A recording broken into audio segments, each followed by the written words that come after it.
Tapi kira-kira itu kita bisa memilih apakah kita mau tetap bertahan dengan beranggapan bahwa kita itu self-sufficient, ya, atau kita mengakui bahwa manusia ini sesungguhnya tidak self-sufficient. Selama orang tidak mau mengakui bahwa manusia itu tidak self-sufficient, ya dia nggak mungkin beriman, ya, nggak mungkin beriman. Dari perspektif itu kemudian kita melihat apa kata atau firman Tuhan tentang cobaan itu apa. Kalau di dalam Al-Quran, hidup itu memang disebut cobaan dari awal. Jadi katakan Tuhan alladzi khalaqal mauta wal hayata liyabluwakum ayyukum ahsanu amala. Tuhan itu yang menjadikan hidup dan mati, menjadikan mati dan hidup, ya, untuk mencoba menguji siapa di antara manusia ini yang paling ihsan amalnya. Ihsan itu artinya bisa keindahan, kebaikan puncak, keindahan, kebaikan hati, ya, nah, itu ihsan. Dan bahkan dikatakan bahwa ihsan itu puncaknya agama. Kalau di dalam hadis Nabi dikatakan ihsan itu anta budallah ka'annaka tarah wa in lam takun tarah fa innahu yarah. Ihsan itu adalah memuja. Saya menggunakan istilah memuja. Orang kadang menerjemahkannya beribadah kepada Allah. Dan beribadah itu artinya memuja. Memuja itu artinya mencintai. Seperti dalam bahasa Inggris worship. Worship itu bisa berarti menyembah, tapi bisa berarti mencintai. Misalnya this guy worship that girl, ya, too much. Artinya laki-laki ini mencintai perempuan itu luar biasa. Nah, di dalam bahasa Arab, istilah ibadah itu juga terkait dengan cinta. Jadi yang diibadahi itu dalam bahasa Arab ma'bud. Nah, perempuan yang begitu dicintai itu disebut ma'budah. Jadi perempuan yang dipuja-puja itu disebut ma'budah. Jadi saya menerjemahkan kata ihsan itu antak budallah ka'annaka tarah, memuja Tuhan, ya. Ka'annaka itu artinya seolah-olah. Tapi seorang sufi besar namanya Ibn Arabi mengatakan ka'annaka itu artinya bukan seolah-olah. Ka'annaka itu artinya ya melihat Tuhan betul, tapi karena melihat Tuhan itu tidak dilakukan dengan mata lahir, tapi dengan mata batin, maka oleh Nabi ditambah kata ka'annaka, seolah-olah kamu melihat Tuhan, tapi maksudnya melihat Tuhan betul dengan mata batin. Jadi memuja Tuhan, ya, sehingga dalam keadaan Tuhan itu terbayang-bayang di pelupuk mata batin kita. Nah, mata batin punya pelupuk atau enggak? Kira-kira begitu. Jadi betul-betul ihsan itu diartikan hubungan cinta antara makhluk dan Tuhan. Itu kan di dalam Al-Quran juga dikatakan alladzina amanu asyaddu hubban lillah. Orang-orang beriman itu sangat intens kecintaannya kepada Tuhan. Ya, dikatakan juga dalam ayat lain kalau kamu ingkar, maka Tuhan akan mendatangkan satu kelompok manusia yang mereka begitu cinta kepada Tuhan dan Tuhan begitu cinta kepada Tuhan. Itu kan menyebut dirinya misalnya Al-Wadud.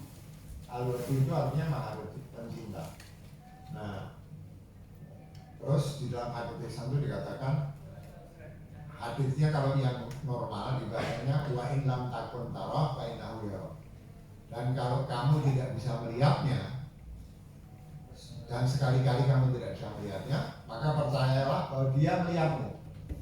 Nah, Ibn Arabi membacanya secara berbeda, cuma memindahkan koma saja. Hadisnya sama, tapi bukan wa in lam takun tarah fa innahu yarah, tapi wa in lam takun tarah. Dan kalau kamu sudah bisa meniadakan dirimu, maka kamu akan bisa melihat Tuhan. Wa in lam takun tarah. Itu nanti ada problem grammar bahasa Arab sedikit. Harusnya kalau ada lam itu nggak boleh taroh pakai tambahan alif. Harusnya wa in lam takun taro. Nah, tapi apakah Ibn Arabi salah? Enggak. Ibn Arabi bilang harus ada tambahan alif. Kenapa harus ada tambahan alif? Para sufi itu suka melihat huruf-huruf itu sebagai simbol. Nah, alif itu harus ada untuk menunjukkan bahwa manusia tidak pernah akan bisa langsung melihat zatnya Allah. Karena itu harus ada alif. Itu dijelaskan juga oleh Al-Qushashi, seorang sufi besar yang menulis sebuah buku yang ditujukan untuk orang-orang Jawa. Jadi sebagian ulama dulu belajar sama seorang ulama namanya Al-Qushashi. Al-Qushashi ini kan di Indonesia ada kepercayaan martabat 7, tahu ya? Kepercayaan martabat 7 itu bahwa sebenarnya kehidupan ini punya 7 level keberadaan. Ya, dari Tuhan sebagai sesuatu yang oleh Romo Warsito disebut suwung sak jati ning isi. Kosong tapi sesungguhnya ada, sangat ada. Tuhan, kemudian yang disebut Nur Muhammad atau Wahidah, kemudian Wahidiyah, itu Tuhan dalam kecamatan. Tuhan yang di atas itu Tuhan dalam ketunggalan, kemudian Nur Muhammad, kemudian Wahidiyah, kemudian alam malakut, alam jabarut, alam malakut, alam fisik ini, dan al-insan al-kamil. Nah itu ada seorang penulis namanya Al-Burhan Puri yang menjadi sumber kepercayaan martabat 7 di Aceh, di Kiai Hasan Mustafa di Jawa Barat, dan banyak sekali sufi-sufi di Indonesia, sufi lokal. Itu sangat dipengaruhi oleh sebuah buku judulnya At-Tuhfah al-Mursalah ila Ruhil Nabi. Nah kemudian karena itu cuma 9 halaman, ulama-ulama dari Jawa yang belajar pada Al-Qushashi itu minta Al-Qushashi itu supaya membuat komentar lebih panjang untuk menjelaskan 9 halaman risalah yang ditulis oleh Al-Burhan Puri. Maka Al-Qushashi menulis sebuah buku judulnya Ithafuz Zaki. Ada yang bilang Ithafuz Zaki. Dia mensyarah 9 halaman bukunya Al-Burhan Puri. Ya. Sampai akhirnya itu beredar martabat 7. Bukunya Al-Burhan Puri itu At-Tuhfah al-Mursalah itu salah satu buku favoritnya Pangeran Diponegoro. Dia kan dari tarekat Santaria. Nah, dulu orang suka keliru ketika dikatakan Pangeran Diponegoro itu membaca risalah yang namanya Serat Topah Tegar. Topah Tegar. Dikira itu Topah buku fikih. Padahal itu sebetulnya At-Tuhfah al-Mursalah ila Ruhil Nabi. Ya, jadi di Al-Qushashi ini termasuk salah satu yang menjelaskan kenapa dalam redaksi bahasa Arabnya itu bisa wa in lam takun taroh. Padahal kalau ada lam, dia harusnya tidak ada alif. Nah, antara lain itu. Nah, Allah SWT mengatakan dalam Al-Quran bahwa tidak ada tujuan lain dari penciptaan hidup dan mati kecuali untuk memuji tingkat ihsannya manusia. Ihsan itu tingkat paling tinggi dari keberagaman. Yang paling rendah itu syariah, Islam, itu paling rendah. Kemudian iman, ya, akidah. Yang puncaknya itu ihsan. Ihsan itu yang nantinya termanifestasikan di dalam akhlak dan tasawuf, spiritualisme. Ya. Nah, jadi memang dari awal Tuhan itu sudah mengatakan bahwa memang sebetulnya saya nggak punya waktu untuk menjelaskan bahwa itu prinsip penciptaan itu Tuhan menjadi manusia agar manusia bisa menjadi Tuhan. Jadi Tuhan itu bermanifestasi, kita berada di satu level manifestasi, itu yang disebut sebagai apa namanya? Kalau meluas itu ekspansi, ya ekspansi. Kemudian kalau ditarik lagi itu apa namanya? Kontraksi. Ya. Nah penciptaan alam itu Tuhan dengan kasih sayangnya menjadi manusia, bermanifestasi sehingga tercipta manusia. Kemudian manusia diberi jalan untuk kembali kepada Tuhan lagi dan menjadi seperti Tuhan, kira-kira gitu. Nah, ihsan itu tingkatan yang paling tinggi, ya, tingkatan paling tinggi. Kadang-kadang ihsan itu disamakan dengan tasawuf. Nah, jadi di bagian ini saya berusaha menunjukkan bahwa cobaan berupa sakit, apalagi kematian, ya, kematian itu kan sebetulnya ketika kita menjadi lebih awas. Dan Al-Quran kan dikatakan wa basaruka al-yaum hadid. Nanti ketika kamu mati, itu pandangan matamu itu lebih tajam, lebih menembus. Kalau bahasa Inggrisnya itu piercing. Sekarang di kehidupan dunia ini, kita ini banyak terhijab dari hakikat kehidupan, ya, banyak terhijab dari hakikat kehidupan. Nanti kalau kita meninggal pada saat itu akan banyak hijab yang terangkat dan banyak hakikat kehidupan itu akan tampak. Makanya ada satu bab di sini yang agak unik. Yang di dalamnya saya mengatakan, jangan-jangan hidup ini film atau teater yang dibuat oleh Tuhan, ya, sampai pada tingkat sebagaimana dibahas sekarang di ilmu fisika, bahwa sebetulnya hidup ini ilusi. Hidup ini bukan seperti yang kita lihat ini, ya. Saya misalnya begini, di sini ada istri saya dulu punya tukang pijat perempuan. Kemudian suatu kali dia pulang dari memijat seseorang sama anaknya masih kecil. Dia jalan di kompleks rumah saya. Ternyata gorong-gorong itu ada yang berlubang. Nah, saya sampai sekarang ini nggak bisa lihat gorong-gorong berlubang. Setiap ada gorong-gorong berlubang, saya selalu ngomong satpam, Pak, tutup itu gorong-gorong, biayanya berapa saya kasih. Sudah berkali-kali itu saya lakukan karena trauma mendengar cerita ini. Jadi rupanya hujan deras, gorong-gorongnya airnya mengalir begitu deras, anaknya rupanya kecemplung.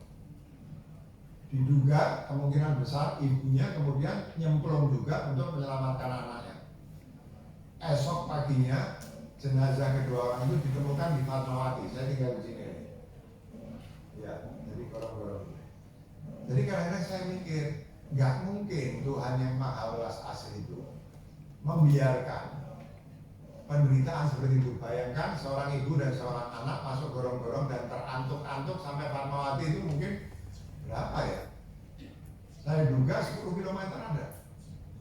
Ditemukan di sungai di dekat Fatmawati dalam keadaan keduanya sudah mati. Sehingga saya berpikir, tentu berdasar bacaan saya tentang Al-Quran dan pandangan kaum sufi, itu di dalam Al-Quran itu ada istilah namanya makar, dalam bahasa Indonesia menjadi makar itu kan deception, dan Tuhan itu menyebut dirinya sebagai innallaha wa makarallah wallahu khairul makirin, ya. Allah itu adalah pembuat makar yang paling baik. Jadi Tuhan itu pembuat deception yang paling bagus. Sehingga saya berpikir cukup keras dengan berbagai ini. Bahkan saya nggak tahu yang mengutip quantum physics ini saya masukkan di buku ini atau enggak. Saya udah lupa isi buku ini. Ada satu tulisan yang berusaha menunjukkan kemungkinan ini semua ilusi. Sebut aja ilusi optik. Bahwa kehidupan kita itu ilusi optik. Bahwa apa yang terjadi dengan tukang pijat dan anaknya itu tidak benar-benar terjadi. Tapi Tuhan menciptakan kejadian itu untuk orang-orang yang lain. Ya. Nah, saya misalnya sekarang berpikir, apakah betul Anda semua itu melihat saya duduk di sini? Ya. Jangan-jangan setiap orang itu punya kehidupan subjektifnya sendiri. Kita punya jaringan peran yang masing-masing orang itu beda. Jadi tujuannya itu untuk menguji kita, betul, untuk menguji kita. Nah, bab ini itu kira-kira adalah berusaha menjelaskan sebetulnya hakikat ujian itu apa. Pada puncaknya hakikat ujian itu adalah untuk melihat siapa yang paling ihsan. Makanya saya selalu mengatakan tingkat keislaman seseorang itu bukan ditentukan oleh ibadahnya, ibadah ritual. Karena ibadah ritual itu cuma sarana meditatif, kira-kira begitu. Tidak ditentukan. Dari situ Tuhan lihat mana orang yang paling baik, mana yang tidak. Nah, saya memulai buku ini dengan masalah cobaan hidup ini karena bagi saya persoalan sakit, penderitaan itu adalah bagian dari ujian seperti ini. Saya misalnya merasakan betul bahwa anxiety yang saya rasakan itu mengubah saya cukup signifikan. Mudah-mudahan lama ya. Jangan-jangan nanti saya sembuh balik asal. Tapi anxiety itu memberikan banyak ruang bagi saya untuk mendapatkan kebenaran-kebenaran yang mungkin saya tidak terdorong untuk menggalinya kalau saya tidak mengalami anxiety itu. Dan saya sekarang ini sedang mempersiapkan sebuah buku, saya nggak tahu kapan selesainya. Itu untuk bicara tentang kenapa saya kuliah transpersonal psychology. Karena saya merasakan bahwa modern clinical psychology ini sekarang ketinggalan, kalah cepat dari meningkatnya persoalan mental health, ya, kalah jauh. Dan saya sudah punya beberapa kasus yang saya ketahui yang di dalamnya modern clinical psychology itu kadang mengalami kesuksesan kecil, kadang gagal sama sekali. Sehingga kemudian saya berpikir mungkin transpersonal psychology itu bisa ikut membantu. Transpersonal psychology itu kan kira-kira gini, bahwa kesadaran kita itu bukanlah semata-mata kesadaran ego individual di dalam diri kita, bahwa kita itu berada dalam satu jaringan kesadaran dengan alam, ya, jaringan kesadaran dengan sesama manusia, dan jaringan kesadaran dengan sesuatu yang transenden. Di antara makalah saya di kuliah di Sofia University ini, saya membahas pandangan Ibn Sina tentang satu konsep yang disebut sebagai simpatia. Itu asalnya dari Plotinus. Sympathy itu satu ajaran yang menunjukkan bahwa sebetulnya semua unsur alam semesta itu berinteraksi, dan bahwa kesadaran kita itu dipengaruhi oleh kesadaran yang lain-lain yang ada di sekitar kita, ya, pohon-pohon, lautan, hewan, tumbuhan, itu semua memiliki kesadaran, dan kesadarannya itu ikut berinteraksi dengan kesadaran ego individual kita, dan menjadikan kesadaran kita tidak semata-mata kesadaran ego individual, termasuk kesadaran dengan sesuatu yang bersifat spiritual, transenden atau tidak. Kemarin di tempo yang terakhir kebetulan kesempatan saya menulis Marginalia itu mengganti catatan pinggirnya Gunawan Muhammad. Saya berbicara tentang spiritualitas ini, ya. Jadi tentang kesadaran kosmik, ya, bagaimana merasakan alam itu memiliki kesadaran, dan bahwa kita bisa mendapatkan manfaat dari kesadaran alam semesta dan lain sebagainya, ya. Nah, itu cita-cita saya di dalam belajar transpersonal psychology. Saya misalnya makalah lain yang saya tulis itu saya menulis tentang invocational breathing. Jadi breathing exercise yang disertai dengan pembacaan zikir-zikir. Ya, saya kenapa nulisnya dari sudut pandang Islam, ya, paling menonjol kalau saya nulis dari sudut pandang Islam, karena dari semua mahasiswa satu angkatan sama saya yang muslim dari Indonesia. Dan saya bicara tentang itu, ya. Kesadaran atau anxiety yang saya derita itu betul-betul menunjukkan kepada saya bahwa sebetulnya saya punya inventory kesadaran di luar ego individual saya yang bisa saya tap untuk membantu saya menjadi lebih kuat. Nah, orang sakit nanti, ya, orang sakit itu bagi saya kalau dia bisa memaknai sakitnya, maka itu akan menjadi semacam pintu yang membuka atau memberi jalan bagi dia untuk masuk dan menyadari bahwa di luar kesadaran ego individualnya itu ada kesadaran-kesadaran lain yang bisa kita, termasuk saya bilang silaturahim. Silaturahim itu kan artinya berhubungan dengan kasih sayang, termasuk berhubungan dengan orang mati. Sekali lagi di dalam buku saya sudah menuliskan pandangan para filosof tentang ziarah kubur itu apa, ya, tentang ziarah kubur itu apa. Nah, jadi bab ini sebetulnya usaha untuk menunjukkan bahwa hidup ini cobaan, dan bahwa di balik cobaan itu ada makrifat yang kalau kita memahami cobaan, penderitaan, rasa sakit itu ada makrifat yang akan menjadikan yang akan menjadikan kita memiliki kemampuan untuk melihat hal-hal yang selama ini tidak kita lihat kalau kita tidak mengalami cobaan, penderitaan, selama kita berusaha menjadikan itu bukan sebagai sumber frustrasi. Kalau itu cuma dari sumber frustrasi tidak akan memberi kita apa-apa.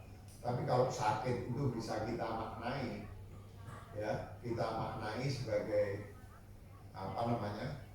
sebagai energi yang akan mendorong kita untuk melihat sesuatu yang berada di balik yang kasat mata itu, maka sebenarnya penderitaan itu akan menjadi sesuatu yang bermanfaat. Di dalam Al-Quran misalnya dikatakan sudah pasti kalian itu akan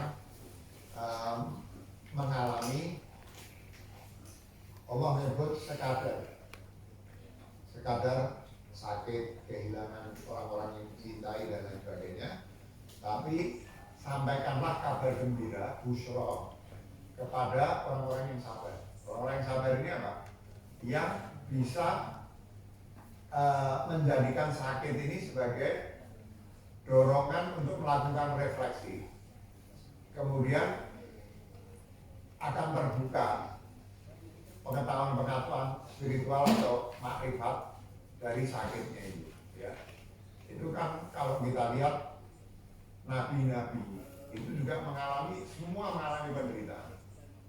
Penderitaan itu adalah pendahuluan bagi pencerahan, kira-kira gitu, ya. Nah itu sebab itulah kira-kira saya tulis ada 4 ya kepanjangan. Ini saya memang terus terang saya nggak bisa bicara cepat sekarang ini karena tadi pagi udah bicara panjang ini. Jadi ya bear with me, sabar. Ya. Baik Pak, terima kasih banyak tadi atas penjelasan Pak Haidar. Inti yang bisa kita dapat khususnya di bagian makrifat, ujian dan cobaan yang mungkin bisa kita akumulasikan dengan makrifat sakit, bahwa tujuan diberikannya penderitaan karena ada makrifat ya Pak ya, yang diinginkan oleh Tuhan untuk manusia ambil nilai-nilai di dalamnya.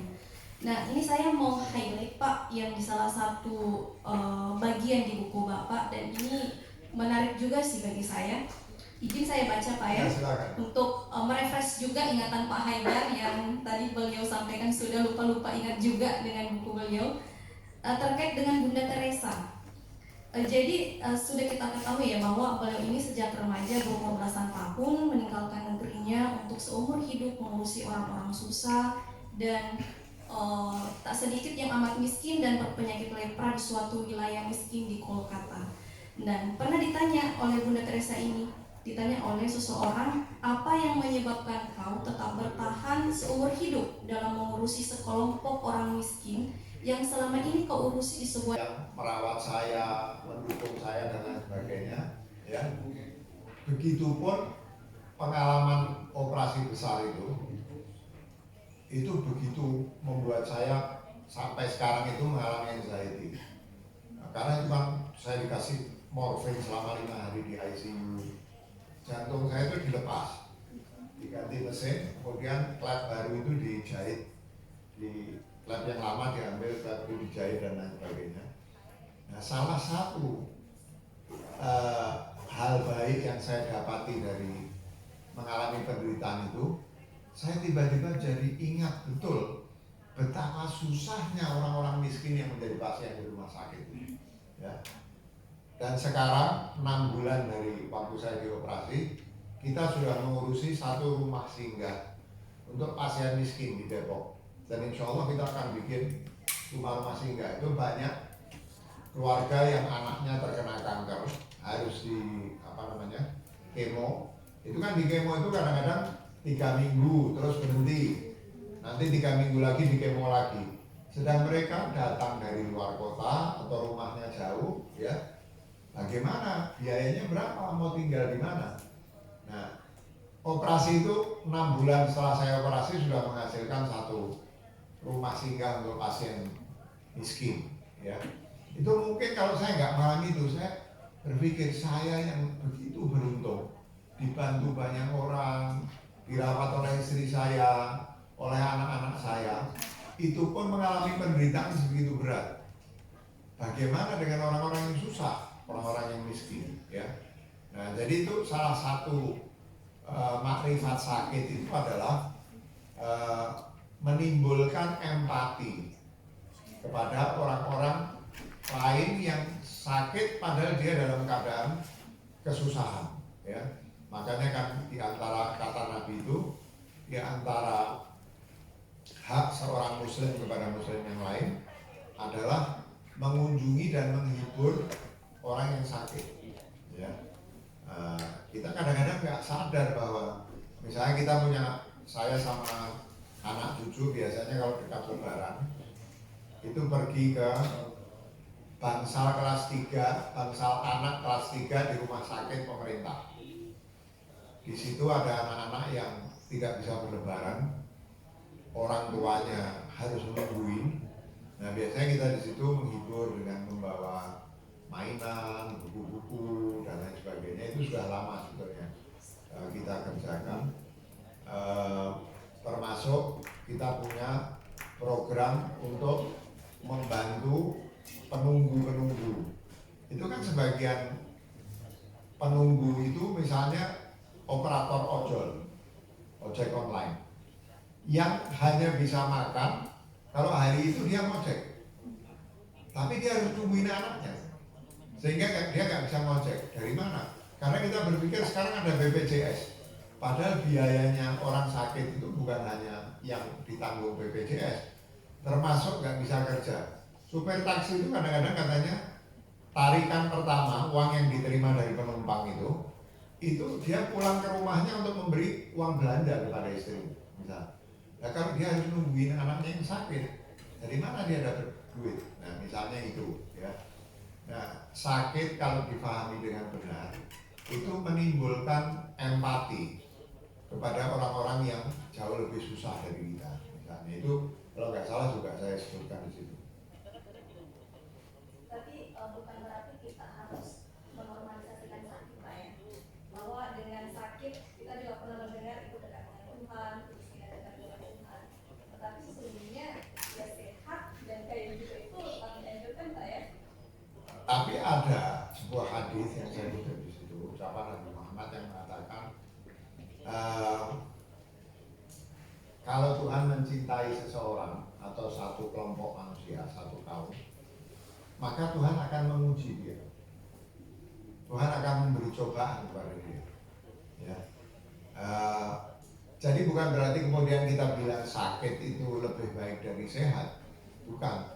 Tapi bahwa sakit itu harus dilihat sebagai bukan saja bagian dari kehidupan, tapi bahwa sakit itu memiliki makna batin yang akan mematangkan kita sebagai manusia kalau kita bisa memahami makna batin itu.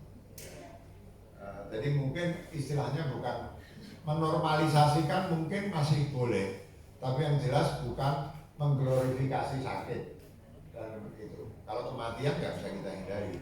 Kalau kematian itu malah kata Nabi, manusia ini kata Nabi, ada yang bilang kata Nabi, tapi banyak yang bilang katanya Imam Ali bin Abi Thalib. An-nasunia wa idza matu,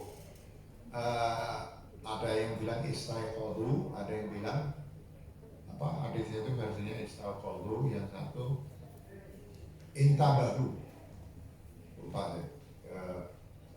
Nah jadi manusia sekarang ini yang saya bilang hidup itu ilusi, kata Nabi atau kata Sayyidina Ali, itu ketika manusia hidup di dunia ini sebetulnya dia sedang tidur dan bermimpi. Baru ketika dia mati dia jaga. Ya, baru ketika mati dia jaga. Itu yang saya bilang tadi. Di dalam Al-Quran dikatakan wa basarukal yaum hadid. Nanti ketika kamu mati, pandangan matamu itu menjadi jauh lebih jelas. Ya. Sehingga Nabi mengatakan mutu qoblaan tamutu. Matilah kamu secara sukarela sebelum kamu mati betul. Kematian itu sesungguhnya jalan untuk menjadikan pandangan kita lebih piercing, menembus tirai-tirai yang selama ini menghalangi penglihatan kita ketika kita berada di dunia ini. Ya. Jadi matilah sebelum kamu mati. Kalau kita hidup di dunia nggak pernah berusaha untuk mati secara sukarela, ya pengetahuan kita ya pengetahuan biasa-biasa saja. Tapi kalau kita sudah bisa mati di situ itu maksudnya mengontrol atau mengendalikan nafsu, ego, seperti seseorang pawang mengendalikan kuda liar, maka kita nggak akan dapat apa-apa.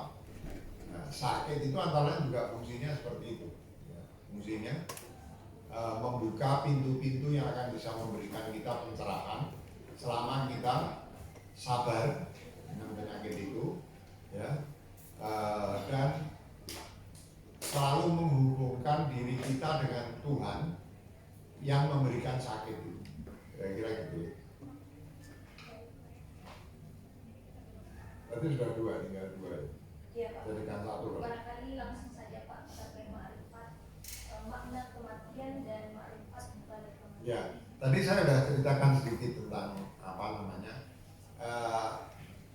kematian itu sebetulnya justru momen ketika kita terjaga dari mimpi. Tadi saya sudah katakan, ya, momen ketika kita terjaga dari mimpi. Jadi kalau di dalam di dalam lingkaran kehidupan itu dari Tuhan ke dunia kembali kepada Tuhan, satu lingkaran penuh. Itu kita melewati 3 alam. Satu yang disebut sebagai alam rohani, kedua yang disebut sebagai alam barzakh. Alam barzakh itu alam antara, the intermediary world. Kemudian alam yang membawa kita kepada kehidupan fisik ini. Nah, nanti itu disebutnya qaus nuzul, busur turun dari Tuhan ke dalam kehidupan dunia ini. Kemudian ada namanya qaus su'ud, busur naik. Itu ketika kita berada di dunia ini berjalan menuju alam barzakh. Nanti dari alam barzakh kita mengalami kebangkitan, kita hidup di alam akhirat, kemudian kita kembali kepada Tuhan. Dan saya ini orang yang percaya semua manusia itu pada akhirnya akan kembali kepada Tuhan dan diterima oleh Tuhan. Saya ini orang yang nggak percaya ada siksaan kekal abadi. Dan menurut saya dalam Al-Quran nggak ada. Ada nggak ayat yang bilang ada siksaan kekal abadi? Gak apa-apa, boleh jawab. Pasti ada yang hafal. Orang-orang itu dimasukkan ke neraka apa? Khalidina fiha, bukan fihi. Kalau fihi lain. Nah, jadi itu ada konsep yang namanya nar, neraka. Ada yang disebut sebagai azab, ya. Kalau disebut khalidina fiha, itu kata ganti personnya itu hak, maka itu harus merujuk kepada kata yang sifatnya feminin, muannats. Nah, nar itu muannats, azab itu apa? Mudzakkar. Nah, jadi khalidina fiha abada itu artinya mereka kekal di neraka, bukan kekal di dalam azab. Azab itu kan diartikan siksa, azab dalam bahasa Indonesia. Sebetulnya dalam bahasa Arab itu artinya bukan siksa, Dalam bahasa Arab artinya rasa sakit yang ditinggalkan oleh cambukan. Rasa sakit yang ditinggalkan oleh cambukan. Kalau siksa itu ukubah, itu siksa. Tapi kenapa Tuhan menggunakan kata untuk menunjuk kepada siksa, kata adab? Karena kata adab dalam bahasa Arab dan dipakai di dalam Al-Quran. Dalam Al-Quran itu ada yang mengatakan di antara kemahakuasaan Tuhan itu di lautan itu ada dua bagian yang terpisah. Yang sebelah sini airnya rasanya asin, yang di sini airnya adib. Tawar bahkan adib itu udhubah itu artinya rasa manis yang menyegarkan. Nah, Tuhan memilih kata adab itu karena adab itu bisa berarti siksa, yang arti sesungguhnya rasa sakit yang ditinggalkan oleh cambukan, tapi bisa berarti rasa manis yang menyegarkan. Jadi khalidina fiha abada itu artinya mereka tinggal di neraka selamanya. Tapi adabnya neraka, sifat adabnya neraka itu sudah menjadi udhubah, menjadi adil. Dan yang berpendapat begini itu bukan cuma ulama-ulama sufi liberal. Ibn Taimiyah berpendapat yang sama. Jadi artinya meskipun akan ada orang-orang yang tinggal di neraka kekal abadi, tapi neraka itu pada saatnya akan berubah sifatnya dari sesuatu yang menyiksa kepada sesuatu yang sebetulnya membuat nyaman.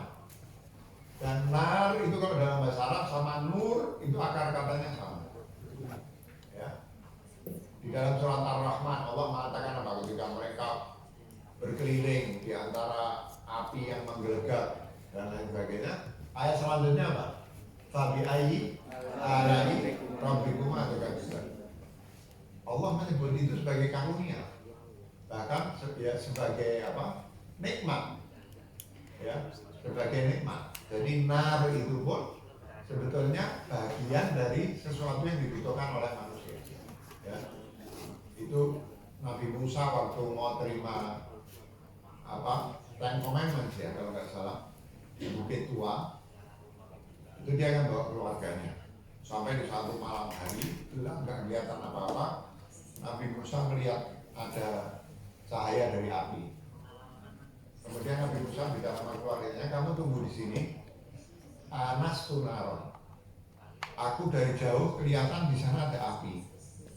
Ya, satu, api itu apa? Menunjukkan ada kehidupan. Ya. Bagi orang yang berjalan di padang pasir di malam hari, api itu menjadi petunjuk. Dan dalam bahasa Arab, anastu itu artinya melihat dari jarak jauh. Arti lainnya apa? Aku merasa nyaman dengan api. Ya. Nah, jadi sebetulnya konsep neraka itu bukan seperti yang kita pahami. Tuhan itu dengan sadisnya menyiksa manusia kekal abadi. Bahkan di buku saya Semesta Cinta saya tunjukkan Tuhan itu mengatakan kalau saya janji orang baik masuk surga pasti saya laksanakan. Tapi kalau saya janji memasukkan orang jahat ke neraka belum tentu dilaksanakan. Tuhan mengatakan atau dia mengambil keputusan yang lain. Jadi ada kemungkinan nggak ada orang masuk neraka. Dan bukan Rusdihan Bakri. Rusdihan Bakri itu seorang sufi besar. Dia punya tafsir Ar-Ra'isul Bayan. Dia mengatakan itu neraka itu cuma Tuhan mau nakut-nakuti manusia saja. Tapi nanti nggak akan di. Ini sufi besar ya namanya Rusdihan Bakri, bukan saya. Kalau saya ngawur. Dia ngomong Rusdihan Bakri. Jadi nanti Allah akan memutuskan lain bagi orang-orang seperti itu. Ada di dalam Al-Quran dikatakan sudah pasti kalian semua itu nanti akan melewati atau melihat neraka. Tapi sama Tuhan sebelum nyemplung ditarik lagi. Saya mengatakan begitu. Jadi apa namanya? Kematian itu sebetulnya ketika pandangan kita menjadi makin tajam. Nanti ketika kita dibangkitkan dalam kehidupan akhirat, pandangan kita juga menjadi makin tajam. Ya. Betapapun mungkin kita memiliki baggage berupa amal-amal buruk tapi sebetulnya kita makin dekat kepada Tuhan. Dan pada saatnya semua orang akan kembali kepada Tuhan, diterima oleh Tuhan. Bedanya orang yang tinggal di surga sama di neraka itu. Dan ini ada ayat Al-Qur'annya. Mereka semua akan mendapatkan kenikmatan. Yang di surga jelas mendapatkan kenikmatan, yang di neraka mendapatkan kenikmatan.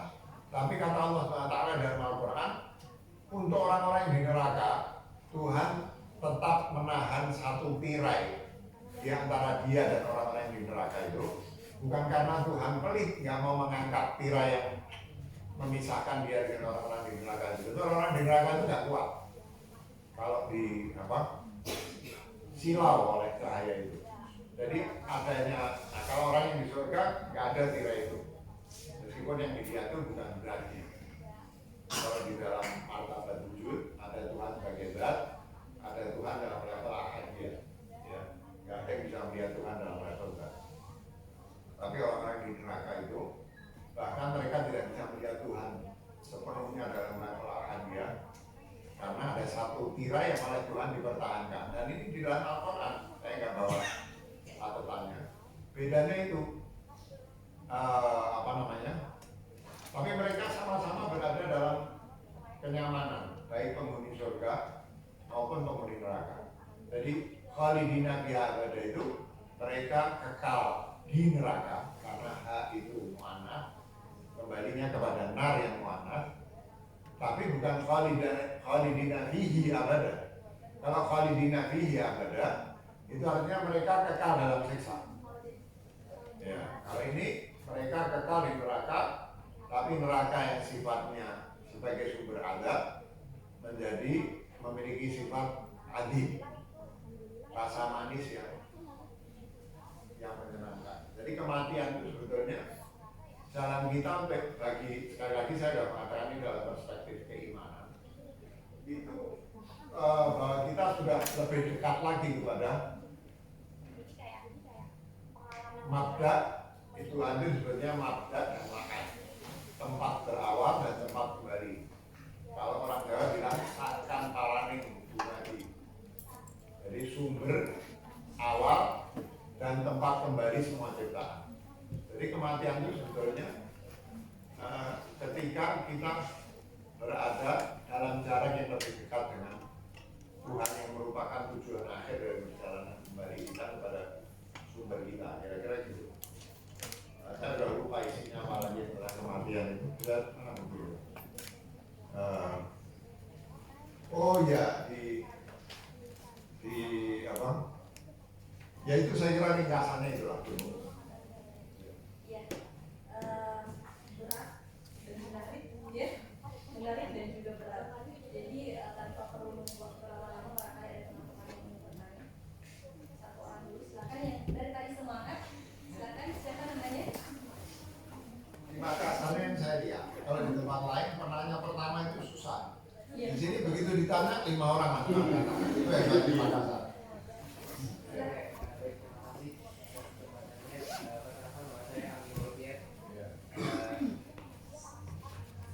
Saya merupakan cukup antusias untuk menyimak pertemuan dari Nah, saya ingin bertanya, kalau ini juga merupakan salah satu pertanyaan yang saat saya selalu muncul ketika mau tidur di macam itu biasanya kayak kalau misalnya kita sudah ada di setelah kematian di akhirat, sudah dirasa bahwa ya sudah diputuskan bahwa si A masuk surga, si B masuk neraka dan sebagainya. Selanjutnya apa yang terjadi? Apa misi manusia gitu? Apa yang manusia lakukan? Ya. Sebetulnya saya ini termasuk dulu, saya ini seorang rasionalis dalam soal nasib manusia setelah mati. Dulu saya terheran-heran ada orang yang punya pendapat fatalistik bahwa semua sudah ditentukan oleh Tuhan. Tapi makin tua umur saya, makin banyak saya baca, makin banyak saya mendengar, saya percaya bahwa itu benar, bahwa kalau kita di Indonesia ini kan kepercayaan kita karya, ada yang disebut sebagai prinsip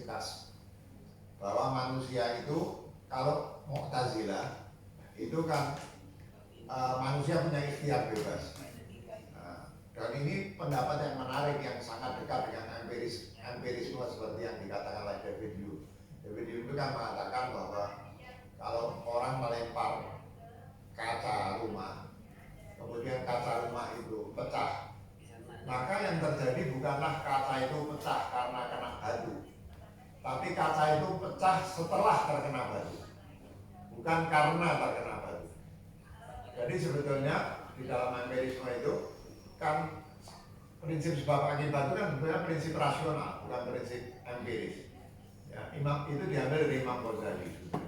Imam Ghazali mengatakan jika kapas didekatkan pada api, maka karena itu api terbakar. Kata Imam Ghazali tidak begitu. Jika kapas didekatkan pada api dan kapas itu terbakar, maka yang terjadi adalah kapas terbakar setelah terkena api. Tapi hal itu ini untuk menghilangkan pemahaman akan keabsolutan kausalitas. Maka ada prinsip namanya kasar. Kasar itu kapas itu tidak akan terbakar kalau saja Tuhan pada saat itu tidak memberikan kemampuan pada api itu untuk terbakar. Contohnya Nabi Ibrahim yang dibakar dan tidak terbakar. Jadi ini menghilangkan kemutlakan konsep kausalitas. Ada keadaan normal di mana hal seperti itu terjadi, tapi kalau Tuhan tidak memberikan kemampuan kepada api itu untuk membakar, maka api itu kehilangan kemampuannya di dalam membakar. Nah, saya percaya bahwa sebetulnya hidup kita ini seperti dalam puppet show. Kita ini sebetulnya seperti boneka dalam puppet show itu ya digerakkan oleh Tuhan. Ya. Nah, hanya bedanya, saya percaya bahwa ada salah satu tulisan di buku ini. Saya katakan akhirat itu bukan nanti tapi sekarang. Itu kan sebetulnya kita hidup seperti sekarang ini karena konsep waktu serial. Ya, bahwa ada tadi, ada sekarang, ada nanti. Padahal waktu itu tidak hanya waktu serial. Itu ada waktu yang disebut sebagai waktu perpetual, atau kalau dalam konsepnya Henri Bergson itu disebut sebagai alam vital. Ya, ada waktu namanya waktu perpetual, ada waktu Tuhan di dalam Al-Quran disebut sebagai sarma. Nah, waktu itu kan pengukur gerak. Waktu itu tidak real, waktu itu pengukur gerak. Dan kita mengalami waktu serial itu hanya ketika kita hidup di dunia. Ketika kita hidup di dunia. Tapi kehidupan di dunia ini sebetulnya semacam proyeksi di bioskop dari satu kehidupan yang sifatnya simple, tidak terpecah-pecah, dan waktu yang mengaturnya bukan waktu serial. Orang mimpi itu sebetulnya dia sudah mengalami alam barzah, dan dalam Al-Quran memang dikatakan bahwa ketika kita tidur, roh kita itu ke alam barzah, ya. Dan di alam barzah itu tidak terjadi waktu serial. Kita bisa mimpi yang seharusnya di alam biasa itu berjam-jam. Tapi kalau diukur dengan alat tertentu untuk mengetahui berapa menit kita mengalami mimpi itu mungkin beberapa detik saja. Sesuatu yang di dalam alam nyata yang diatur oleh waktu serial itu bisa mengambil waktu lama, tapi di alam barzah waktunya jauh lebih singkat. Tapi ada waktu Tuhan. Waktu Tuhan itu waktu yang bukan waktu. Tuhan itu tidak hidup dalam waktu. Gak mungkin lah Tuhan hidup dalam waktu, berubah-ubah oleh waktu. Tuhan tidak hidup dalam waktu. Ya. Nah, kalau kita bisa mencapai satu level spiritualitas, ya, yang di dalamnya kita bisa masuk menembus suatu serial, sebetulnya nggak usah nunggu mati, kita sudah bisa masuk ke alam barzah. Nggak usah nunggu waktu mati, kita sudah bisa masuk ke alam. Jadi saya berpendapat sebetulnya kita itu memang berada dalam ilusi optik ketuhanan, ya. Tapi nanti Tuhan akan ngurusin kita dengan baik. Makanya Rusdian Bakri itu mengatakan itu Tuhan nakut-nakutin aja. Itu dalam tafsir Al-Quran dia katakan nggak akan Tuhan itu masukkan orang ke neraka. Itu Tuhan nakut-nakutin supaya kita berusaha berbuat sebaik mungkin. Wah kalau gitu Pak nanti orang-orang beramal seenaknya nggak mungkin karena pasti di kepala kita iya kalau Pak Haidar betul, iya kalau Rusdian Bakri betul. Kalau enggak kita sudah seenaknya masuk neraka ya. Jadi kita ini kalau dalam Al-Quran disebutkan diombang-ambingkan dalam harap-harap cemas.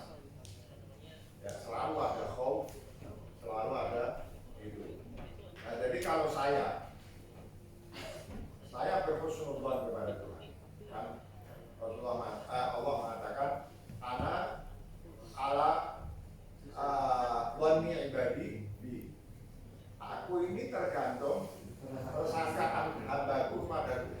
Bersangka baiklah sama Tuhan. Tapi orang dari jahat semua enggak.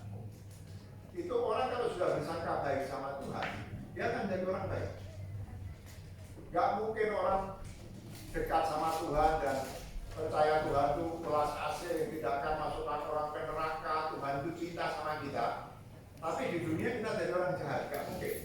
Pilihannya kita jahat dan kita nggak mungkin punya persangkaan baik kepada Tuhan.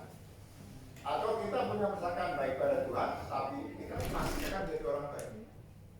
Pasti akan jadi orang baik. Nah jadi dalam saya jadilah orang baik, termasuk saya. Dan kemudian bersangka baiklah kepada Tuhan. Nah, Tuhan itu Maha Pemaaf.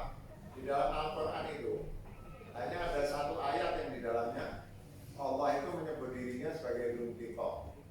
Itu sebetulnya nggak masuk di Asmaul Husna karena bentuk sorofnya itu semua asma Allah itu Rahman, Rahim, Wadud dan lain sebagainya. Tiba-tiba ada Dzul-Qiqah karena bentuk sorofnya beda, infleksi kata bahasa Arabnya beda. Sama para ulama diganti Al-Muntaqim, padahal nggak ada dalam Al-Quran Al-Muntaqim, supaya semua berupa kata sifat. Ya, jadi ada yang mengatakan orang seperti Ibn Arabi dengan saya itu mengatakan enggak, Tuhan nggak punya sifat Dzul-Qiqah, tapi kalau Dzul-Qiqah itu maha pembalas. Tapi kalau dihitung hanya ada satu ayat yang di dalamnya Allah menyebut dirinya sebagai Dzul-Qiqah dan seratusan ayat yang di dalamnya Allah menyebut sebagai Maha Pengampun, Ghafur, Ghafar dan lain sebagainya. Ya. Nah jadi mari jadi orang baik, mari kita menjadi muhsin, orang yang sedapat mungkin berbuat ihsan dan kemudian memiliki persangkaan baik kepada Tuhan. Itu ayat jazaa'ul ihsan ilal ihsan. Apalagi imbalan bagi ihsan kecuali ihsan. Karena para sebagian ulama itu berlaku bahkan untuk orang kafir. Orang kafir yang berbuat baik nanti akan dibalas kebaikan oleh Allah Taala. Kira-kira gitu. Jawab ya. Masih ada lagi yang mau bertanya?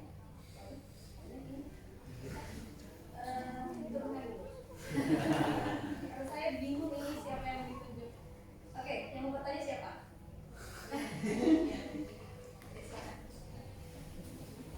Assalamualaikum warahmatullahi wabarakatuh. Waalaikumsalam warahmatullahi wabarakatuh. Waalaikumsalam. Pertanyaan saya, Ini ilmu saya nih. saya rasa perlu menanyakan hal ini di muka umum. Ya saya lihat di mobil kalau saya ngomong dia nggak tekan segini ngomongnya kok ngantuk-ngantuk gitu. Oh, Tadi pagi juga ya ngantuk-ngantuk kayaknya.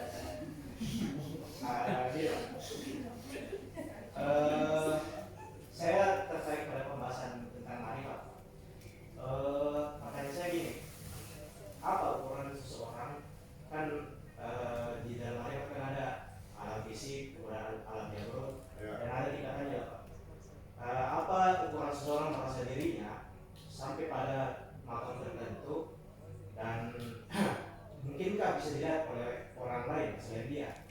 Karena orang-orang yang mengaku bisa Menembus alam. bisa menembus gitu Pak, terjadi terjadilah kasus-kasus seperti pemerkosaan di pesantren yang ada di Bandung juga mengaku karena bisa melakukan mentransfer ilmu metafisik.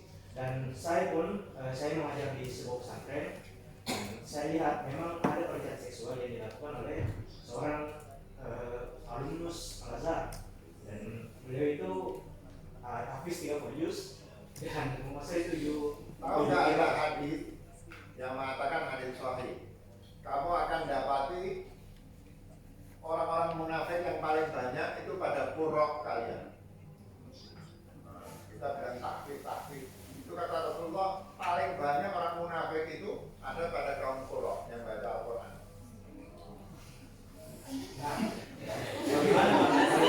Bagaimana kita menyikapi hal ini? Apakah kita menyikapinya? Apakah ini bagaimana kita menyikapi hal ini? Kan secara syariat ya memang bersalah, namun orang-orang yang melakukan hal seperti itu maka terjadi di tempat kita di pesantren. Bagaimana kita menyikapinya? Apakah memang orang itu merasa dirinya sudah di level marifat tertentu atau kita yang tidak sampai ilmunya? Ya sudah pastilah itu pembohong. Sudah pasti pembohong, sakit jiwa. Kalau soal karomah, itu sebenarnya karomah. Rasulullah disebut mukjizat. Kalau para awliya disebut karomah. Ya. Itu pertama, karomah itu tidak hanya dimiliki oleh orang muslim.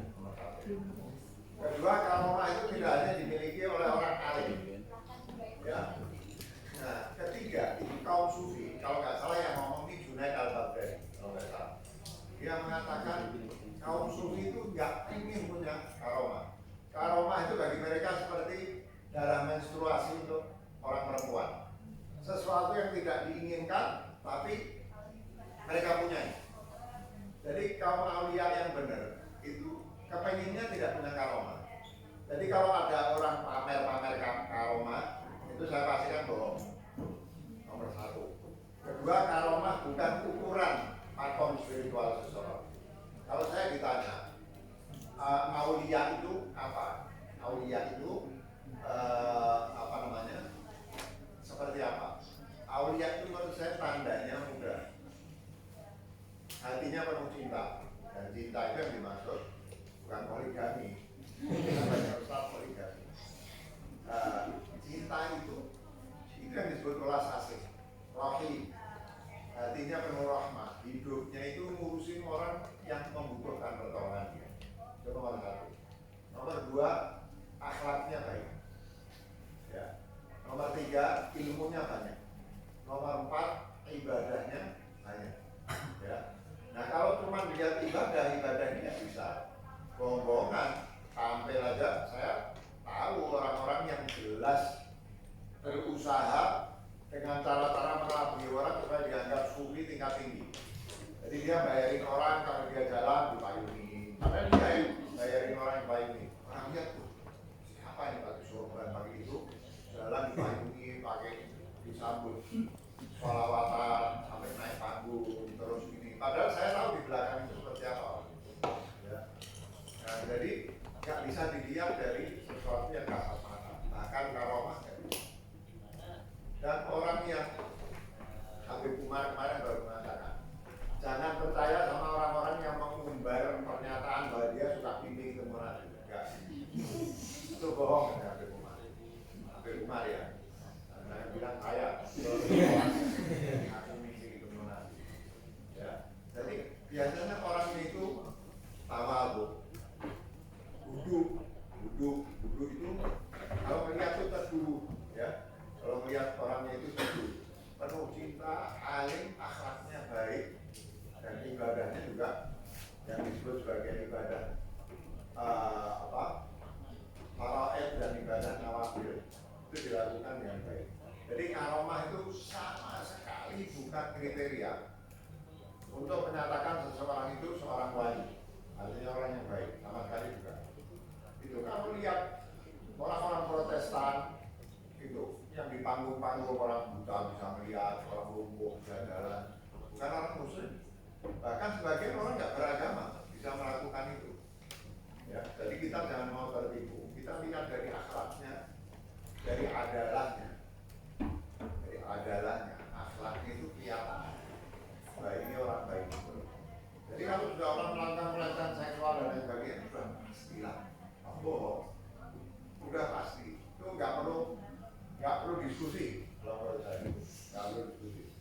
sorban seberapa besar pun juga, seberapa gondrong, itu sama sekali bukan jaminan makom spiritual seseorang.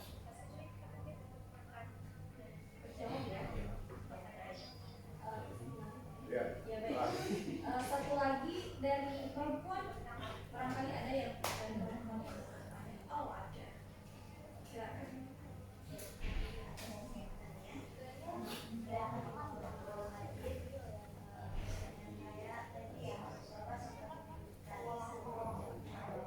Ya.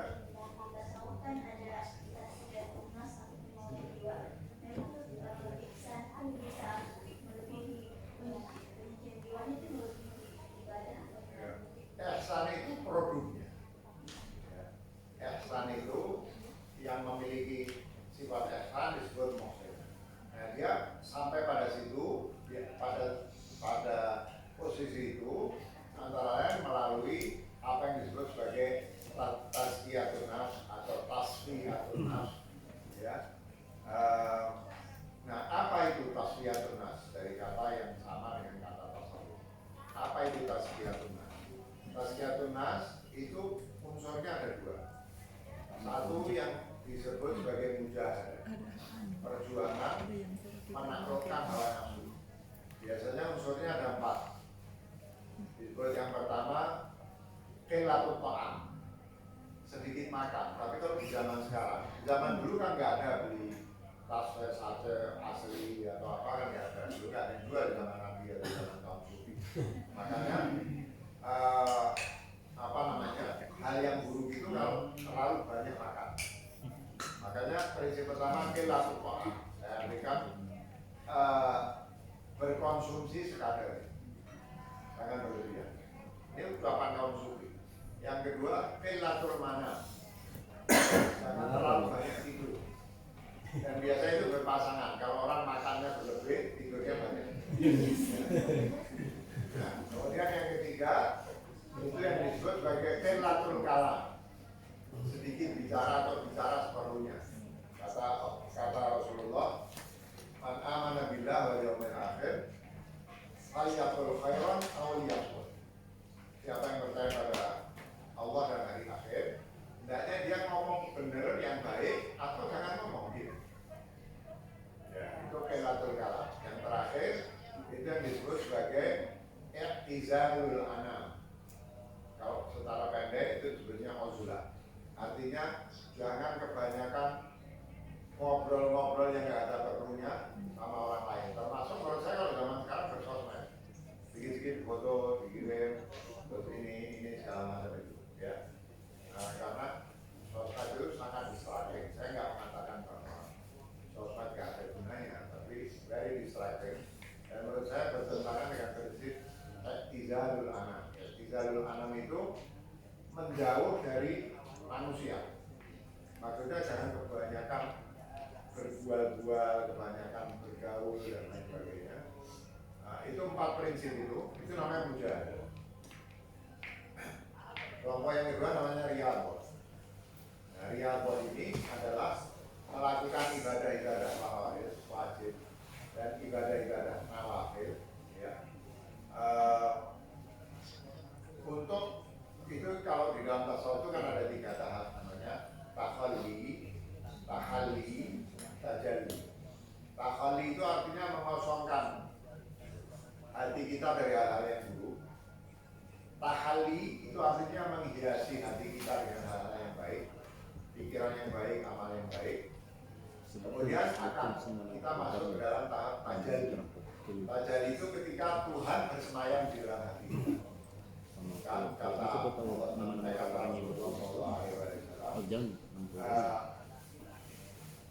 langit dan kegunungan tidak akan itu enggak hadis qudsi. Langit dan gunung-gunung tidak akan mampu menampungku. Yang mampu menampungku adalah hati orang-orang yang beriman.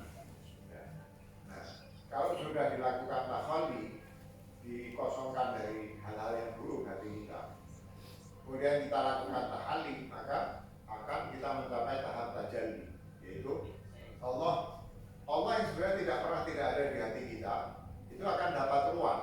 Kan di dalam Al-Quran dikatakan Allah tidak menciptakan dua hati di rongga dada. Kalau ada dua hati, kita foya-foya mengumbar nafsu. Tapi kita masih punya cadangan satu buat Tuhan. Tuhan mengatakan enggak, Tuhan tidak menjadikan dua hati dalam satu rongga dada. Jadi hati itu satu. Ima diisi dengan keburukan, Tuhan tidak punya ruang.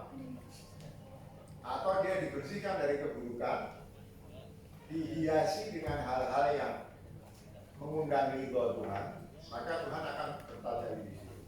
Nah, mujahadah itu tahliyah.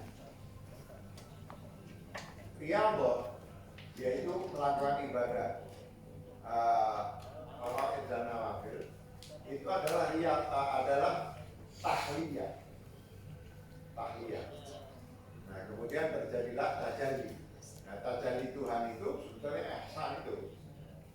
Antabudallaha ka'annaka tarahu. Nah, itu ihsan itu adalah satu kondisi yang menjadi puncak dari proses tazkiyatun nafs. Yang menjadi puncak. Jadi bukan penting mana tazkiyatun nafs sama ihsan, bukan. Tazkiyatun nafs yang benar yang terdiri dari kegiatan mujahadah dan kegiatan riyadhah akan membawa orang kepada ihsan. Itu anta'budallah ka'annaka tarahu wa in lam takun tarahu. Kalau kamu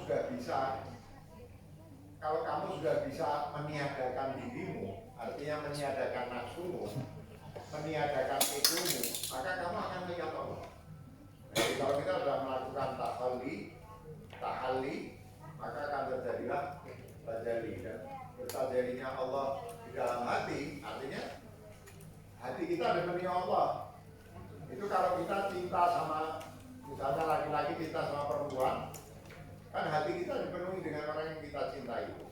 Nah, kalau Tuhan sudah berada di dalam hati seseorang, maka pada saat itu ya dia menjadi pencinta Tuhan. Itulah sebetulnya ihsan. Ya.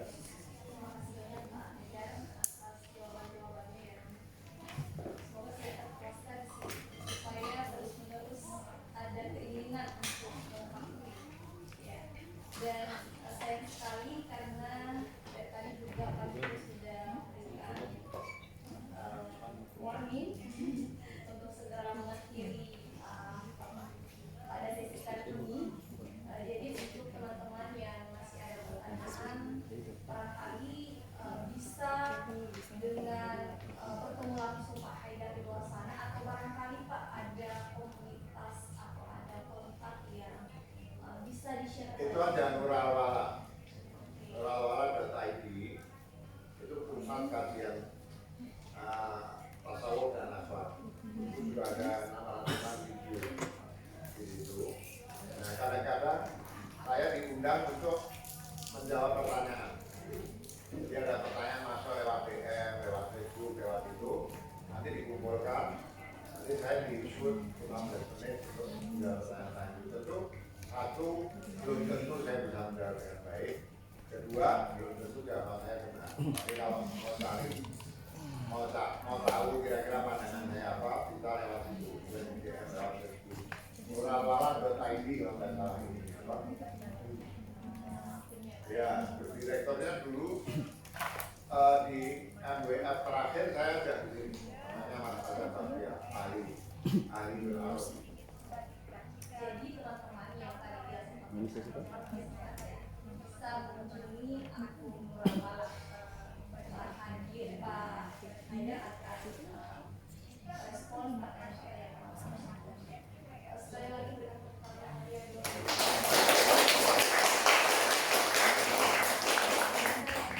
sejak tadi pagi sampai sore ini memberikan sebelum itu panitia akan memberikan checklist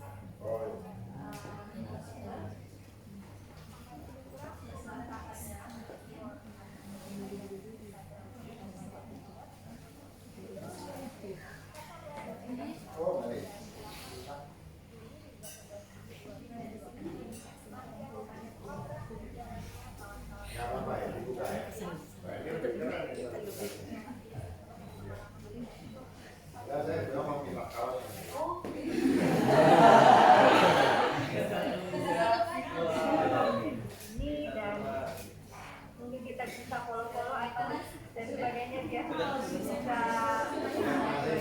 belajar tentang horor, cerita kawan Bandung sebenarnya horor bisa bikin lagu. Dan juga ada 3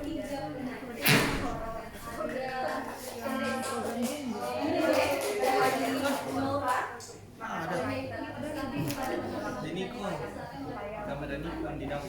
Terima kasih.